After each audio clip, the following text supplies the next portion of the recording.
Good evening. This is Unit 4, the Congressional Committee on the Protection of People's Rights. My name is Robert Lemming. I'm the State Director of the program. To my right? I'm Peter Bomberger. I'm an attorney in private practice in Highland, Indiana.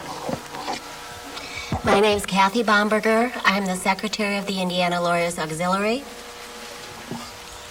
And we have some questions for you today.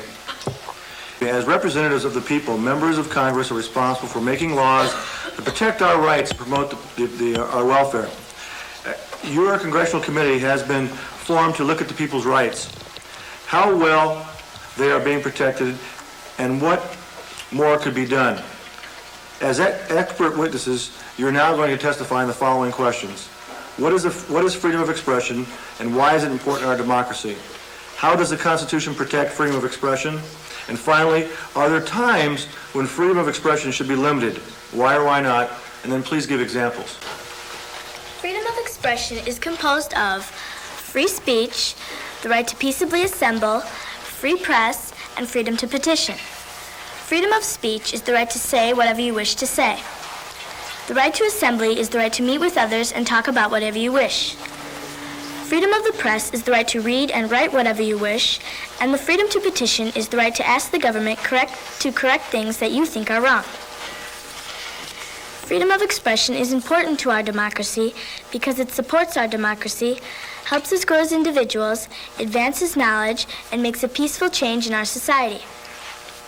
Freedom of expression is also important to our democracy because our democratic system of government depends on the people's ability to make good decisions. Freedom of expression also makes us less apt to violence, allowing us to petition the government instead. Freedom of expression is protected by the First Amendment in the Bill of Rights to the Constitution.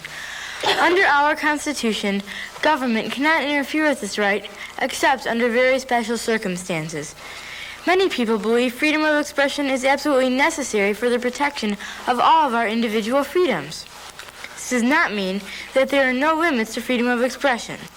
For example, this does not mean that you can yell fire in a crowded theater just to frighten people. Other situations are more complicated. What if you want to convince people that government is wrong? Should the government be able to arrest you for this? Let's say you are part of an unpopular group that wants to speak. Can the government prohibit you from doing this because you may cause a riot? Over the years, the courts in our country have developed a system about freedom of expression. The basic guideline is, if the harm to the public health or common welfare is great enough, the government may limit freedom of expression so that other people's rights will not be taken away. Thank you. When is it acceptable for the government to limit people's practice of their religious beliefs? There are no simple tests that can determine when a government should be allowed to limit one's practice of religious beliefs. Such decisions usually require the balancing of one's practice of religious beliefs against other important values and interests of society. Generally speaking, it is acceptable to limit one's practice of religious beliefs when such practice is harmful to the public health or the common welfare. This is known as compelling state interest. The Supreme Court upheld the government's right to require vaccinations before children can attend school, even if such medical treatment interferes with the child's religious beliefs. I'd like to ask, do you think prayers in school should be allowed? Why or why not? I don't think prayers in schools should be allowed because some people may not believe in those prayers, and that would not be protecting their rights because they go to school for public education, and it's a public place, so everyone should be allowed to go there, and everyone should feel welcome there. Doesn't that affect your freedom of expression? No, it doesn't affect your freedom of expression because you can pray at after school or something, or during recess, but you shouldn't make everybody in the classroom pray a certain prayer because school is a place where you learn, not to pray. Does your principal have a right to tell you you can't wear a Beavis and Butthead t-shirt?